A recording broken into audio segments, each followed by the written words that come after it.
క్రెడాయి హైదరాబాద్ అతిపెద్ద property show మార్చి 8వ తేదీ నుంచి 10వ తేదీ వరకు గొప్ప అవకాశం వినియోగించుకోండి.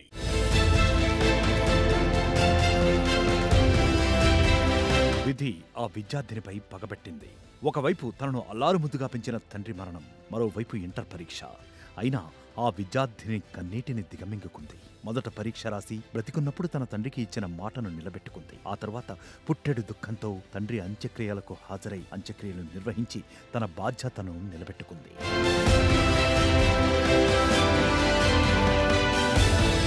విశాఖపట్నంలోని హనుమాన్ నగర్ కు చెందిన సోమేష్ లారీ డ్రైవర్. అతడికి 2 కుమార్తెలున్నారు. పెద్ద కూతురుకు మతిస్థిమితం సరిగా లేకపోవడంతో చిన్న కూతురు ఢిల్లీశ్వరిని గారాబంగా పెంచాడు. తనను బాగా చదివించాలనుకున్నాడు. అయితే విధి ఆ కుటుంబాన్ని వెక్కిరించింది. అతడికి బ్లడ్ క్యాన్సర్ సోకింది.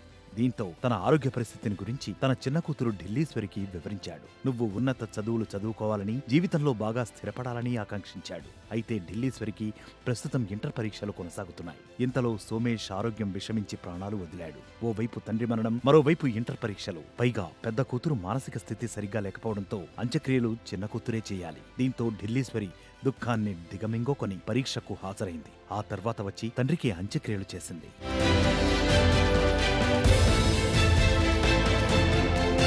పుట్టెడు దుఃఖంతో పరీక్షకు హాజరై తండ్రికి అంత్యక్రియలు నిర్వహించడం స్థానికులు, బంధువులను కంటతడి పెట్టించింది. తన జీవితానికి బాటలు వేసే పరీక్ష రాసి తన తండ్రి చివరి కోరికను తీర్చాలంటోంది ఢిల్లీశ్వరి. ఇంకా డాడీని చూడగానే నాకు చాలా ఏడుపు అనేది వచ్చింది. అసలు అనుకోలే, అన్ఎక్స్పెక్టెడ్గా చనిపోయారు. ఇంకా 8 వరకు అలా ఉండిన తర్వాత నేను ఎగ్జామ్కి వెళ్ళాను. ఎగ్జామ్కి ఎందుకు వెళ్ళానంటే డాడీకి నేను ఒక మాట ఇచ్చాను. డాడీ, నేను ఎగ్జామ్ రాస్తాను, నీకు బాగున్నా బాగోపోయినా, నువ్వు ఎలాగున్నా నేను ఎగ్జామ్ అయితే రాస్తాను డాడీ అని చెప్పి డాడీ కూడా నాకు చాలాసార్లు చెప్పారు. బాగోపోయినా, అమ్మ నాకు బాగున్నా బాగోపోయినా నువ్వు వెళ్ళి ఎగ్జామ్ మాత్రం రాయు, నా కోరిక నిలబెట్టు. మా డాడీ కోసం, మా డాడీ మాట నిలబెట్టడం కోసం నేను ఇప్పుడు ఎగ్జామ్కి వెళ్ళి ఎగ్జామ్ రాసి వచ్చిన తర్వాత డాడీ దాన సంస్కారాలు అన్నీ చూసుకొని తర్వాత డాడీ చివరి చూపు చూసిన తర్వాత దాన సంస్కారాలు చేశారు.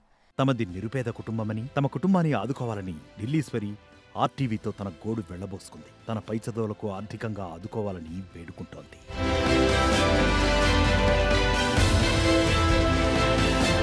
మరిన్ని వీడియోస్ కోసం ఛానల్ ని సబ్స్క్రైబ్ చేయండి. లేటెస్ట్ అప్డేట్స్ కోసం వాట్సాప్ ఛానల్ ని ఫాలో చేయండి.